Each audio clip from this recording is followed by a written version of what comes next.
up, YouTube? It's Muse. So today I have a Musashi video for you. So, bear with me, this whole thing is going to start off very slow, and all the action is going to come at the tail end of this fight. Basically, all the damage, literally all the action comes at the very end of this fight. So we're going to talk through what's going on here, what we're doing. For those that are interested, it's a normal dispersion build that you would pretty much run for, you know, generic dispersion build. We will have the build at the end of the video for those interested, but with that said, let's get into, you know, what's going on here. So early on, this map tends to favor, like, HE spamming cruisers, people that like islands, DDs that pop out of islands. So I don't want to play overly aggressive too early. Usually the side is saturated with, like, HE spamming cruisers and that kind of stuff. So kind of moving into a position where I can take cross shots into the mid, I can shoot down our lane, or I can also cover this outside if, you know, something big force ends up trying to flank around the outside. So I'm just trying to play patient early and position myself to be able to respond to whatever threat ends up developing. The reason it's so slow to start is there is no threat on this side. Basically, they completely, for the most part, abandon this side of the map. So the main threat is the far side of the map opposite us and the mid. It's gonna take a second before we realize that, and Musashi's not a ship you want to just be pushing into danger zones with. Especially with a dispersion build on it, it's very slow, like, so once you commit to something, you're committed. Musashi does not like HE spammers, Musashi does not like carriers, so when those things are present, you have to be very mindful of them, and you can't overcommit, and put yourself in positions where, you know, those things are going to have free reign at you.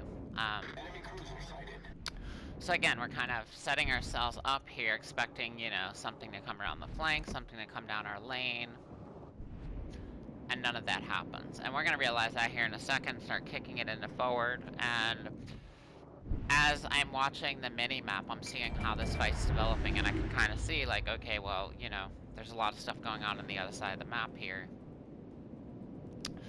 So I realize there's an opportunity to push down here, and I don't know what that push is going to end up looking like, but you know, I'm at this point, once I start pulling forward, I'm like, you know, I'm going down to this other side because there's nothing over here.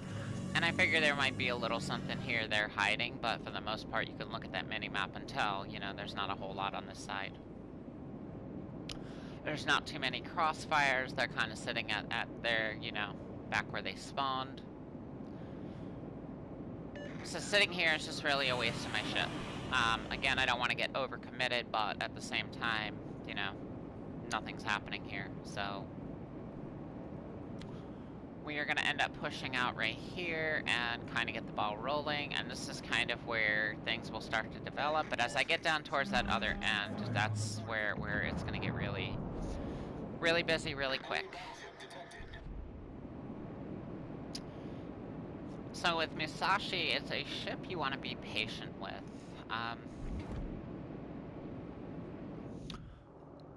You want to look for the right scenarios to develop and take advantage of those when they do develop. It's not something you want to force things to happen with. You kind of got to let things develop in a nature that is good for Musashi and good for what Musashi is capable of and what it can defend itself from against. And I'll touch base on that when we get down to this other end down here. You'll see a scenario. So we definitely touched that Harbin while he was in his smoke there. Took most of his HP, and we're going to go ahead and finish him off right here. He's literally the only thing on that flank. So now that he is gone, I can 100% put my attention on this other end down here. And that is what we are going to end up doing. I do want to close some distance here. That's what's going through my mind. Like, I have shots on this Musashi, but, you know, I've dropped spot. I basically want to close some distance here. And it's fortunate I do, because this Iowa on my right side there, the one that's at 11.6 right now, He's going to be backing up. You can see they've broken through on the right side of the map. And they're pushing through on that right side, and that's putting pressure on these guys to back right into me. So we're going to take full advantage of that. Now, I did want to stay, you know, dark, not fire my guns, but it's a DD. We have to take a swipe at him. Anytime you can take a shot at a DD, I don't care what ship you're in, you take it.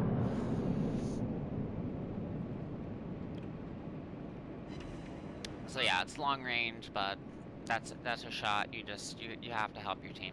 And, you know, it's a DD, so we're going to take that shot. Does get us spotted, so it does give these guys an awareness now that I'm creeping down this way.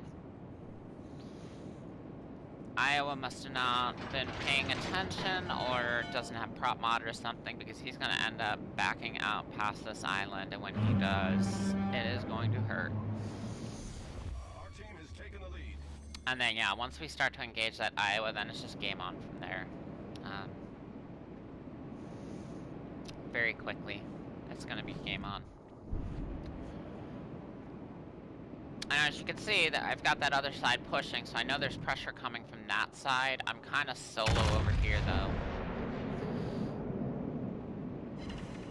I do have a battleship behind me, but he's not aggressively pushing with me.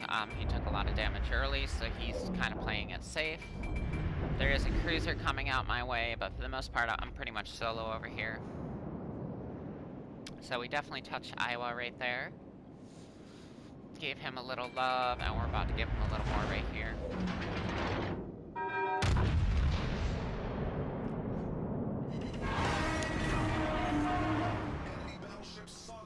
Looks like Iowa got his feelings hurt.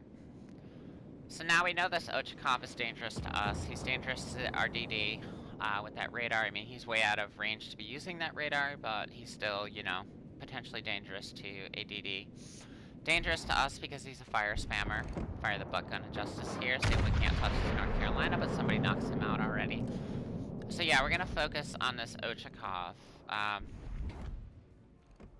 There's two battleships in front of me, and that Ochakov is a lot further back, but he's the one that's most dangerous to me. So he's the one I really want to try to take a swipe at. And I'm going to waste a few salvos here trying to hit him, before I end up realizing he's a decent cruiser player. He knows what he's doing. Every time I'm firing, he's finding ways to evade the salvo. He's creating distance, giving him the time to evade. Pretty well played Ochakov down there, so, you know, right here I think I'm going to pop the spotter plane, take another swipe at him. And when I don't even get a shell out of this one, that's when I realize he's basically just, you know, baiting fire out of me. Which I do. I try to get, you know, big guns to fire at me and my cruisers. That way they're not firing at my teammates. So at that point we're going to go ahead and we're going to ignore him. And we're going to start working on these two BBs. And I'm very aware that Ochakov is going to sit there and just burn the absolute living hell out of me, but there's not much I can do about it. I'm not going to just keep wasting my salvos, you know, trying to hit him that far out. We have a huge ship advantage at this point, so I'm basically free to just come in here and be a wrecking ball on these two battleships.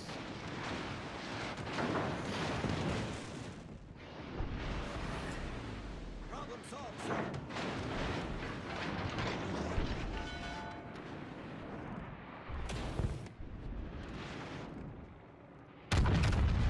And it's a weird vibe. I'm just mopping up, but that's kind of the way the game developed, you know? Like, sometimes you're the one, you know, you're all alone against 6 ships, and then other times it's stuff like this, where, you know, the bulk of our team and the bulk of their team all went to that one side of the map, and that's where, you know, the heavy fighting was early.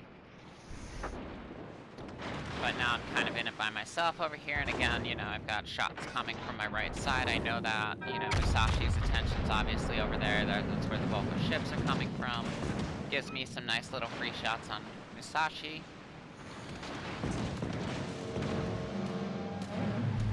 But really busted up their little party back here.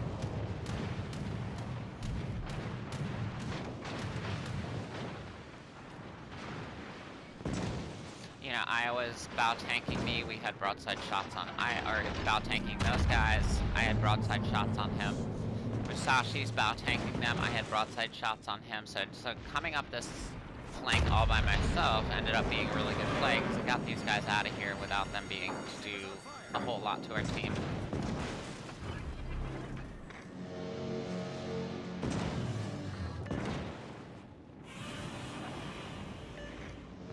Then we're gonna finish up this Frederick right here.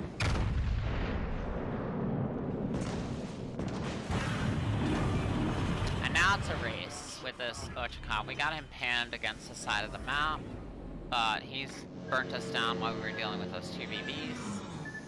So now it's a race. Can I kill this guy before he finishes me up? So yeah, we're gonna race him. And he's really in a bad way. Like I said earlier, you know, when he had space, he was creating distance, and that was playing to his advantage. And now that is gone, you know. And I've been in this position in the cruiser before, just absolutely pinned into the side of the map. And once that distance is closed, you can't do the wiggling and waggling you were doing at, you know, 15 kilometers.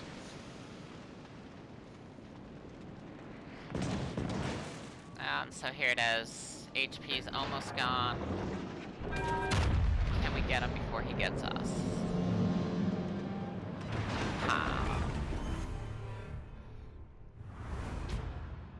So yeah, that was really nice. Again, it started off really slow, but, you know, at the end it was some fireworks. Ended up doing 126. All of it came in pretty much in that flurry at the end. Got a fireproof out of it. Thank you, Okachav. So we end up going from doing nothing that whole battle, and then let's take a look at the team result here. I had a game like this the other day, and somebody was like, "You didn't do anything." Well, you know, I beg to differ. You know, it looks like I'm not doing anything early, but then, hey, look at that.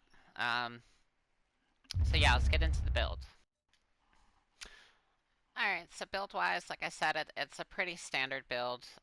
So here in the first slot, we're going to be taking aiming systems at extra dispersion. Like I said, I'm going full-on dispersion here. We have prop mod in slot 2. Concealment in 3. And I chose to go with the main battery because the reload is just really, really terrible. I know it gives me slower turrets, but, you know, I'm mostly pointing bow into things anyway, so I'm really not looking for fast turret traverse. So, over here we have the damage control party, pretty standard. Repairs, nothing special, definitely not British heals. Spotter plane, because we're running Godzilla, it's actually going to have a little bit more duration, which is very lovely. And then looking at the commander, I'm running Godzilla as my commander here. So the base is, like I said, longer duration on the spotter, better cooldown. The first perk, we have a good day's work, damage control. Second perk, gyrating drill bits. That's going to be some faster traverse and some extra damage on the AP. Marksmanship for the extra dispersion.